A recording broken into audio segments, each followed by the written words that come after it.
नमस्कार, अपना बिहार में स्वागत है आपका। मैं हूं आपके साथ सिरांधा शेखर। चुनावी साल में आरजेडी को एक हफ्ते में दूसरा झटका लगा है। यहां पार्टी के 3 विधायकों ने आज जेडीयू का तीर थाम लिया। इनमें लालू के संबंधी चंद्रिका राय भी शामिल हैं। इसके अलावा पूर्व केंद्रीय मंत्री अली अशरफ फातमी के बेटे विधायक फराज फातमी और राम लखन सिंह यादव के पोते जयवर्धन यादव भी जेडीयू में शामिल हो गए। सभी ने आरजेडी के कामकाज के तरीके पर सवाल उठाए। चंद्रिका राय ने कहा कि लालू के बेटे तेज प्रताप यादव ने लोकसभा चुनाव के दौरान पार्टी के उम्मीदवार के खिलाफ काम किया, लेकिन कोई कार्रवाई नहीं हुई।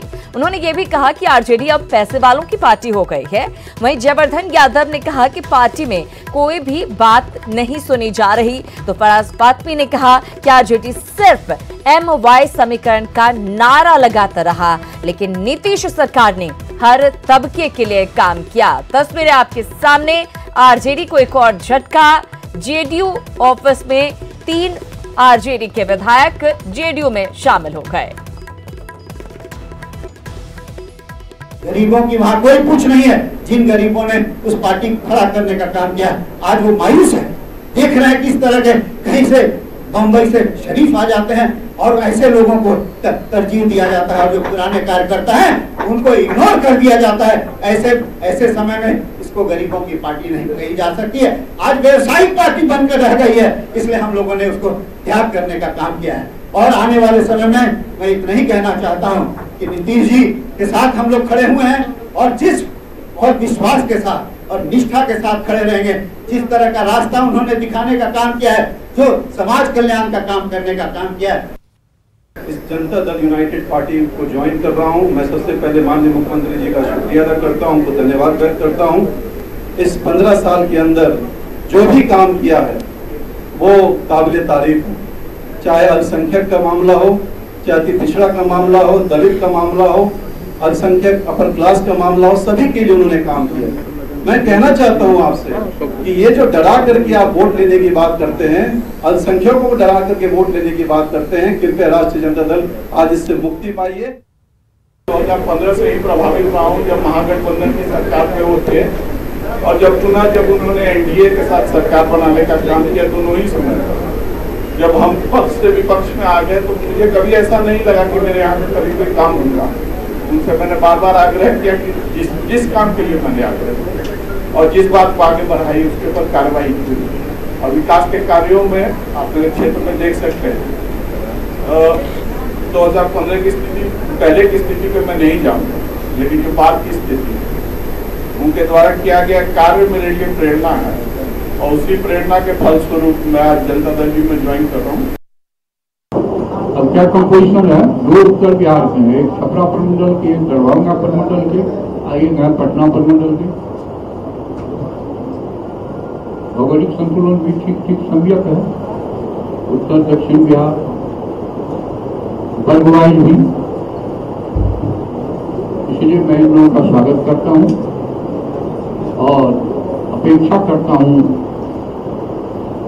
कि इन लोगों के आने से पार्टी को और मजबूती मिलेगी और हमारे मुख्यमंत्री को इतनी ताकत मिलेगी कि और बिहार को आगे ले जाए। और तो चंद्रिका राय समेत 3 विधायक जेडीयू में शामिल हो गए। शिकायतों की लंबी फहरिस्त नजर आई। जाहिर है बिहार की सियासत और दिलचस्प होती हुई। इधर आरजेडी छोड़ते ही चंद्रिका राय ने लालू फैमिली पर बड़ा हमला बोला है। उन्होंने अपनी बेटी ऐश्वर्या राय के चुनाव लड़ने के संकेत दिए। साथ ही तंज कसते हुए ये भी कहा कि तेजस्वी और तेज प्रताप सुरक्षित सीट की तलाश में हैं। चंद्रिका राय से बात की हमारे सहयोगी आनंद अमृतराज ने। चंद्रिका जी, आज आपने पार्टी छोड़ ही दिया, फाइनली जेडीयू के दामन थाम लिया। इतने घुटन में थे, आप बार बार बताते थे, तो इतना वक्त क्यों लग गया? नहीं, वक्त की बात नहीं थी। अभी तो हम लोग सब लोग पहले ही मैंने तो क्लियर कर दिया था, मगर समय का इंतजार था। जिस दिन मुख्यमंत्री जी, मैंने कह दिया था कि जिस दिन मुख्यमंत्री जी कहेंगे उसी दिन मैं ज्वाइन करूँगा। लेकिन चंद्रिका जी, सवाल ये भी उठ रहा है कि कुछ पारिवारिक वजह थी, वो तो अलग बात है, लेकिन चुनाव को लेकर हो रहा है कि क्या आपकी बेटी भी चुनाव लड़ने वाली है? देखिए, चुनाव लड़ने की बात जहाँ तक है, कोई भी व्यक्ति जो वयस्क हो गया है, 25 साल का है, अब पागल नहीं है, वो चुनाव लड़ सकता है और बैंकरप्ट नहीं है, ये भी लड़ सकती है। मगर अभी वैसी कोई बात नहीं है। मगर मैं तो पहले जानना चाहता हूँ कि वो दोनों भाई कहाँ से लड़ रहे हैं, अगर आप लोग को सूचना हो तो मुझे बताने का। यानी कि अगर वो दोनों भाई जहाँ से लड़ेंगे तो आपके नजर में है? मैं वो नहीं कह रहा हूँ, मगर मैं कह रहा हूँ कि ऐसी बातें प्रेस में बराबर चलती रहती हैं कि ऐश्वर्या लड़ेंगी कि नहीं लड़ेंगी। मैं कहता हूं कि वो लड़ भी सकती है, नहीं भी लड़ सकती है। बिल्कुल चंद्रिका जी, मजबूत बात आपने कहा है, यानी कि आपने ये जानकारी लेनी की चाहिए कि दोनों भाई कहां से लड़े, जहां से दोनों भाई लड़ेंगे। मैं कहना चाहता हूं कि लीडर ऑफ ऑपोजिशन है, लालू यादव के बेटे हैं, और अभी तक वो लोग सेफ सीट खोज रहे हैं। आश्चर्य की बात है, और कहते हैं क्या पावर में आने की बात करेंगे, तो ऐसा नहीं हो सकता है। मैं उन लोगों को बता देना चाहता हूं कि बिहार में उन लोगों के लिए कोई सेफ सीट नहीं, यानी कि जहां से भी लड़ेंगे चंद्रिका राय की नजरें। मैंने ये नहीं कहा, चंद्रिका राय की नजरें हैं वहाँ पे, जहाँ पे नजर सब लोगों की है, पूरे पार्टी की नजर है वहाँ पर। चुनाव लड़ सकती है, आप इनकार नहीं करते हैं? लड़ेगी। मैंने कहा ना कि कोई भी व्यक्ति जो वयस्क हो गया, 25 साल की उम्र हो गया और पागल नहीं है, वो लड़ सकता। देखिए, चंद्रिका राय ने बड़ा बयान दिया है, उन्होंने साफ कर दिया है कि उनकी बेटी ऐश्वर्या राय चुनाव लड़ेंगी, और उन्होंने एक इशारे स्वर में बड़ा बयान दिया है कि तेजस्वी और तेज प्रताप कहां से लड़ेंगे उस पर उनकी नजर है। जाहिर तौर पे चंद्रिका राय ने साफ कर दिया है कि तेजस्वी और तेज प्रताप जहां भी चुनाव लड़ेंगे उनके नजर में वो सीट रहेगी, और ऐश्वर्या राय शायद उस सीट पर चुनाव लड़े। कैमरामैन सुबोध के साथ आनंद मित्रा, न्यूज 18 नेटवर्क, पटना। तो इशारों में चंद्रिका राय ने बहुत कुछ कह दिया है। इधर आरजेडी को आज दूसरा झटका जीतन राम मांझी ने दिया। मांझी की पार्टी हिंदुस्तानी अवाम मोर्चा महागठबंधन से बाहर हो गई है। मांझी ने अपनी पार्टी के कोर ग्रुप की बैठक बुलाई थी, जिसमें ये फैसला लिया गया। इसके साथ ही महागठबंधन की एकजुटता का दावा फेल हो चुका है। तो ये दूसरा बड़ा झटका जीतन राम मांझी की तरफ से, महागठबंधन से बाहर हो गए मांझी, और जो एकजुटता का दावा महागठबंधन का किया जा रहा था वो पूरी तरह से फेल होता हुआ नजर आ रहा है। समन्वय समिति बनाने की मांझी की लंबे समय से मांग थी, जिसको आरजेडी तवज्जो नहीं दे रहा था, जिससे मांझी नाराज थे और इसी को लेकर उन्होंने अलग रास्ता अख्तियार कर लिया। जीतन राम मांझी लंबे समय से कोऑर्डिनेशन कमेटी की मांग कर रहे थे। पिछले कुछ समय से उनके सुर भी बदले हुए नजर आ रहे थे और वे नीतीश सरकार की तारीफ कर रहे थे, और आखिरकार अब महागठबंधन से बाहर का रास्ता अपना लिया है। तो हिंदुस्तानी अवाम मोर्चा के राष्ट्रीय प्रधान महासचिव और जीतन राम मांझी के बेटे संतोष मांझी ने इसकी जानकारी न्यूज 18 को दी। उनसे बात की हमारे संवाददाता संजय कुमार ने। संतोष जी, आखिरकार आप लोगों ने फैसला लिया, बहुत दिन से कयास लगाए जा रहे थे, क्या मजबूरी रह गई थी? देखिए, मजबूरी कुछ नहीं होती है, परिस्थितियाँ ऐसी आती है, और आप सबको पता ही होगा कि हम कितने दिनों से एक मांग कर रहे थे। एक मांग कोई ऐसा नहीं था कि हमारी कोई निजी मांग थी, एक सभी का मांग था कि कोऑर्डिनेशन कमेटी बने। जब ये गठबंधन होता है, 5 दल 6 दल जितने भी हम मिल के बैठते हैं, तो उनका एक कॉमन मिनिमम प्रोग्राम होना चाहिए, एक साथ बैठ के वो बातें करें, बिहार की विकास की बातें करें, उस एजेंडा को लेकर के हम जनता के बीच में जाएं। लेकिन इस तरह की बातें नहीं हो रही थी। एक पार्टी के द्वारा सुप्रीमेसी कायम करने की कोशिश की जा रही थी कि हमारी तरफ से जो भी डिसीजन होगा उसको आप फॉलो करेंगे, उसको मानेंगे। हम दल हैं, हमारा एक अपनी आइडेंटिटी है, अपनी आइडियोलॉजी है, दल की आइडियोलॉजी है, सारा चीज़ है, लेकिन हम कैसे मानें? ठीक है, हम संख्या बल में कम हो सकते हैं, लेकिन मेरे पास ऐसे नहीं कि हमारे पास विचार नहीं है, हम संघर्ष नहीं कर सकते हैं या आगे हम संख्या बढ़ा नहीं सकते हैं। इसलिए हम समझे कि उपेक्षा का जो दंश हम झेल रहे हैं और उनके द्वारा जो बार बार किया जा रहा है, गरीबों के साथ जो अत्याचार किया जा रहा है, एक तरह से दलितों की भावनाओं के साथ ठेस पहुंचाई जा रही है, हम संघर्ष करेंगे। संघर्ष के लिए हमारी पार्टी का गठन हुआ है। एनडीए में जाना तो तय है? ये बात तो मैंने नहीं कही है, तो आप कह रहे हैं। क्या होगा अगला स्टेप? अगला स्टेप हम बोले संघर्ष करेंगे, जो अच्छा रहेगा पार्टी के हित में और राज्य के हित में, गरीबों के हित में, वो करेंगे। अकेले चुनाव लड़ेंगे? अकेले भी लड़ सकते हैं। तो बिल्कुल संतोष मांझी ने दो टूक शब्दों में कह दिया कि जो परिस्थितियां बन गई थी वैसे में महागठबंधन में रहना अब कहीं से भी जस्टिफाई नहीं था, इसलिए हमने आज भरे मन से यह फैसला लिया है। लेकिन अगला स्टेप क्या होगा, फिलहाल ये जो रहस्य है उसको खोलना नहीं चाहते। लेकिन कहा यह जा रहा है कि जीतन राम मांझी को अधिकृत किया गया, जो पार्टी के राष्ट्रीय अध्यक्ष हैं, और एनडीए में जाने न जाने का फैसला वो अपने लेवल पर लेंगे। कैमरा पर्सन मनोज के साथ संजय कुमार, न्यूज 18 पटना। तो अभी खुलकर कुछ नहीं कहा है, कहां जाएंगे, क्या फैसला होगा उनका, संतोष मांझी को आप सुन रहे थे। लेकिन हाँ, ये जरूर कहा जा रहा है, जिस तरह से बॉडी लैंग्वेज जीतन राम मांझी को देखने को मिला है, कि जरूर वो एनडीए में ही जा सकते हैं। वहीं आरजेडी ने कहा कि एनडीए में अपमानित होने के बाद जीतन राम मांझी आरजेडी के साथ आए थे, जहां उन्हें पूरा सम्मान मिला। इसके बावजूद उनका मन डोल रहा था और उन्होंने महागठबंधन छोड़ दिया। मांझी जी को बहुत बहुत शुभकामना है। हमारे नेता विरोधी दल श्री तेजस्वी यादव जी ने बार बार कहा है कि आदरणीय मांझी जी हमारे अभिभावक हैं। एनडीए में उनको अपमानित किया गया था, तब वो महागठबंधन में आए थे। आदरणीय लालू प्रसाद जी ने, श्री तेजस्वी यादव जी ने पूरा सम्मान दिया उनको। उनके पुत्र को आरजेडी कोटे से एमएलसी बनाया, लोकसभा चुनाव में 3-3 सीट दिया। इसके बाद भी उनका मन डोल रहा था और वो चले गए। तो जो चले गए उस पर क्या कहना, जो गए हैं, जो चले गए वो पछताएंगे, वापस फिर घर को लौट कर आएंगे।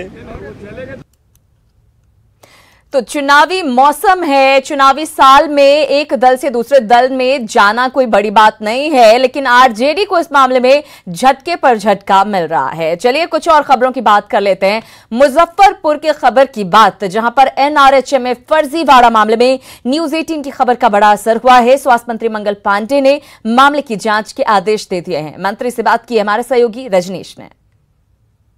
बिहार के मुजफ्फरपुर में एनआरएचएम योजना में बड़ी गड़बड़ी सामने आई है, जहां पर 13 महीने के भीतर एक 68 वर्षीय महिला 8 बार बच्चा पैदा करती है। ये दिखाया गया है और प्रोत्साहन राशि के नाम पर बड़ी गड़बड़ी सामने आई है। सीधे बात करेंगे स्वास्थ्य मंत्री मंगल पांडे से कि आखिर एक 68 वर्षीय महिला 13 माह में 8 बार कैसे बच्चा पैदा करती है। नहीं, ये आपके द्वारा अभी संज्ञान में लाया जा रहा है और ऐसा कोई भी मामला होगा तो जांच किया जाएगा। जो दोषी होगा उस पर पूरी तरीके से कार्रवाई की जाएगी, कोई छूटेगा नहीं। स्वास्थ्य विभाग जांच का आदेश दे रहा है। अभी आप जस्ट संज्ञान में मेरे विषय ला रहे हैं, मैं आपसे पूरी जानकारी ले लूंगा और ऐसा कोई भी गड़बड़ी किया होगा तो बचने का सवाल ही पैदा नहीं होता। क्या अधिकारियों के द्वारा किसी तरह की जानकारी आपको दी गई है कि इस तरह गड़बड़ी सामने आई है? नहीं, अभी आपके द्वारा ये जानकारी मुझे प्राप्त हो रही है कि ऐसा कोई मामला हुआ है, तो आपसे जानकारी प्राप्त करके फिर उस पर कार्रवाई होगी। क्या लग रहा है कि मोटा रकम है उसमें गड़बड़ी आई है या फिर प्रोत्साहन राशि जो है? ये रकम प्रोत्साहन राशि कितनी होती है? शायद हमको जहाँ तक जानकारी है 1400 रुपया करीब होता है प्रोत्साहन राशि। तो 1400 के हिसाब से जोड़ लीजिए कि कितनी की गड़बड़ी हुई होगी। लेकिन सरकारी राशि कुछ भी हो, यदि किसी ने गलती किया है तो वो बचेगा नहीं। वो बचेंगे नहीं, बिल्कुल कार्रवाई आप करेंगे। बिल्कुल बिल्कुल। तो स्वास्थ्य मंत्री मंगल पांडे ने न्यूज 18 की खबर का संज्ञान लिया है और इन्होंने साफ कहा है कि जानकारी मिली है और स्वास्थ्य विभाग पूरे मामले की जांच करेगा। यानी इन्होंने अब जांच के आदेश का भरोसा दिया है।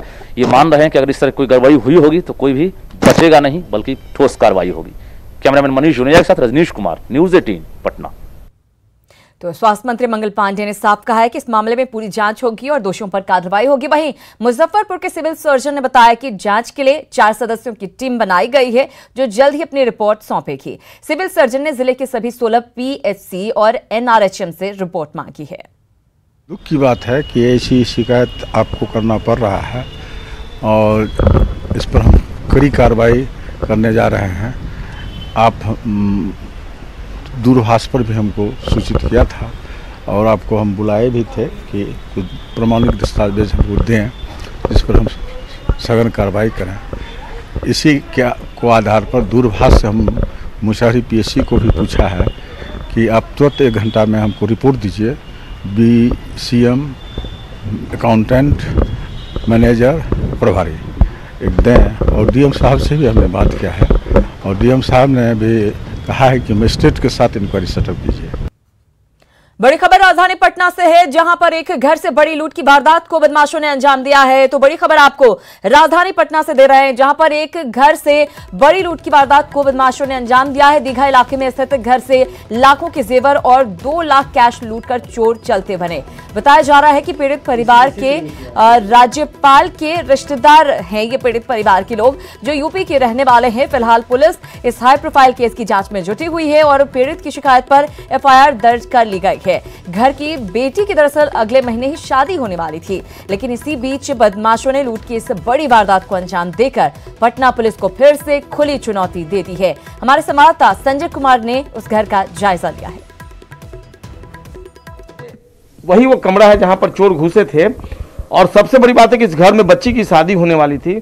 और इन आभूषणों को आप ध्यान से देखेंगे, ये सारे आभूषण जो अब खाली डब्बे पड़ गए हैं, इनको चोरों ने पूरी तरीके से खंगाल लिया है।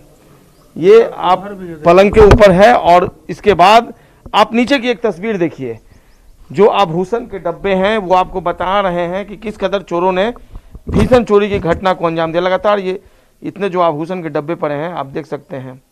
जो घर के मालिक हैं हम उनसे बात कर लेते हैं, क्या ले गए चोर आखिरकार? सब बच्ची के शादी के लिए जेवरात सब रखे थे, प्लस दो को मेरे बहू है उनका भी उसी में था। सब आभूषण सबसे ज्यादा आभूषण। एक बड़ी घटना को अंजाम दिया चोरों ने। फिलहाल घर के लोग समझ नहीं पा रहे हैं कि बच्ची की शादी वो कैसे करेंगे।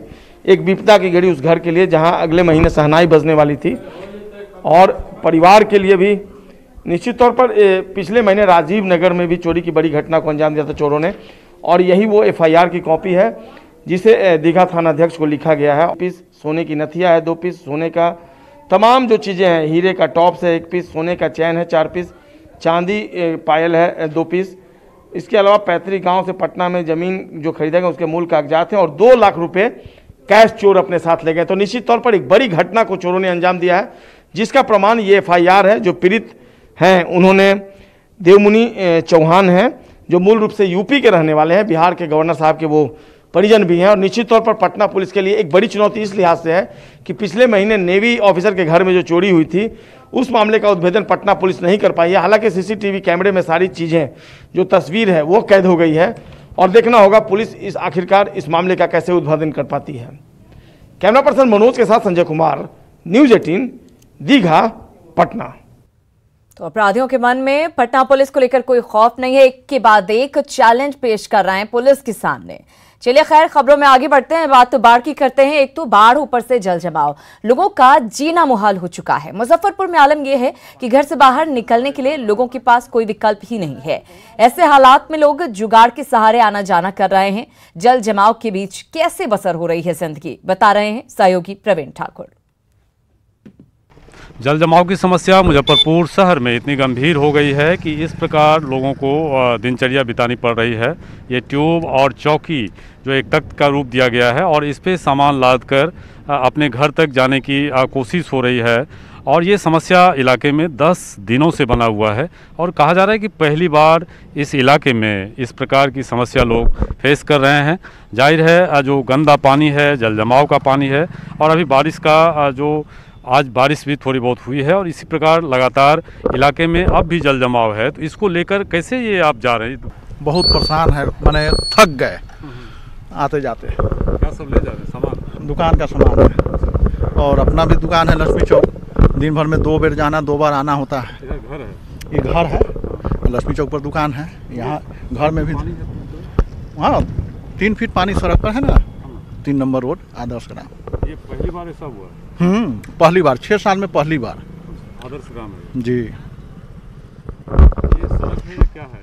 ये तो फील्ड है, ये सड़क नहीं है। ये पानी लग गया है, और हमको शॉर्ट है, इसलिए हम ये रास्ता से जा रहे हैं। सड़क पे लोग जा पा रहे हैं नहीं?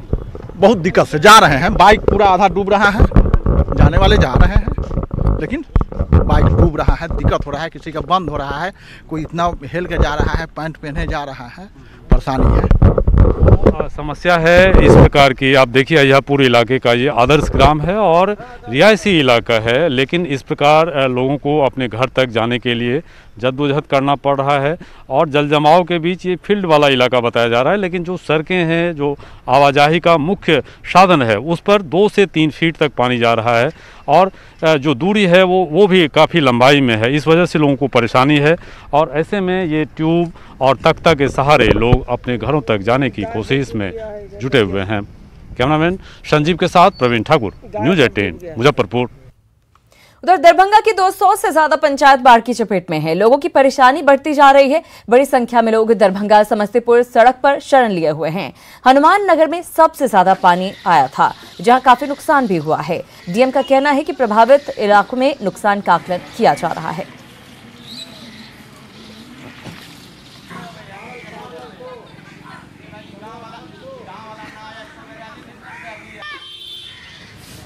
क्लासरूम तो पूरा खत्म है, अभी कुछ नहीं है उसमें। अभी तो पानी है, एक क्लासरूम में इतना पानी है। सामान निकाल पाए? सामान अंदर पूरा सामान नहीं निकाल पाए, सब सामान ही अंदर ही में।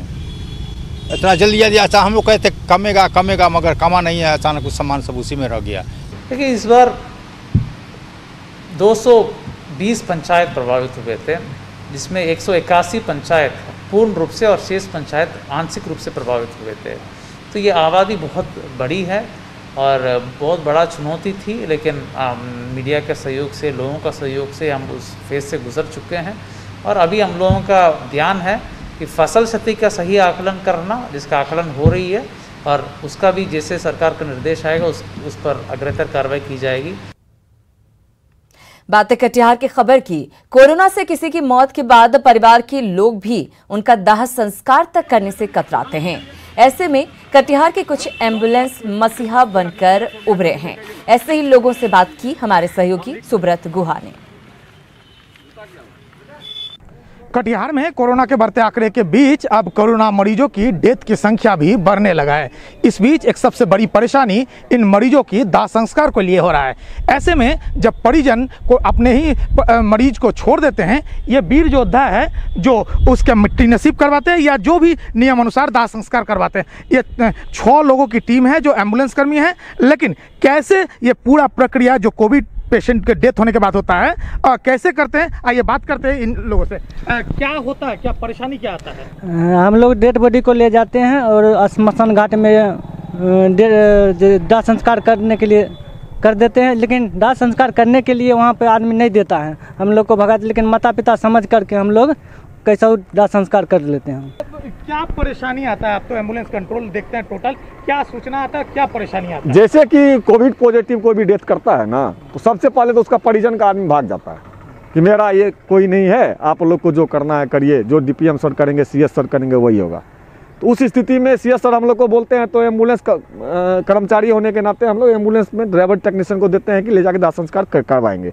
मनिहारी लेके जाते हैं, वहाँ पर आदमी दौड़ पड़ता है कि एम्बुलेंस सही चलवा देंगे, यहाँ पर दाह संस्कार करने नहीं देंगे। कोसी में वही हाल होता है। तो आप देख सकते हैं परेशानी कई है और ये बड़ी परेशानी है, लेकिन राहत की बात है, एक सूचना आया है कि अब कोरोना पॉजिटिव मरीजों के दाह संस्कार के लिए एक व्यवस्था किया गया है और उसी जगह पर दाह संस्कार किया जाएगा। लेकिन कुल मिलाकर इन वीर योद्धाओं के लिए एक सलाम तो बनता ही है। सुब्रत, न्यूज़ 18 कटिहार। इसी के साथ इस बुलेटिन में इतना ही, लेकिन न्यूज़ 18 बिहार झारखंड पर खबरों का सिलसिला लगातार जारी है।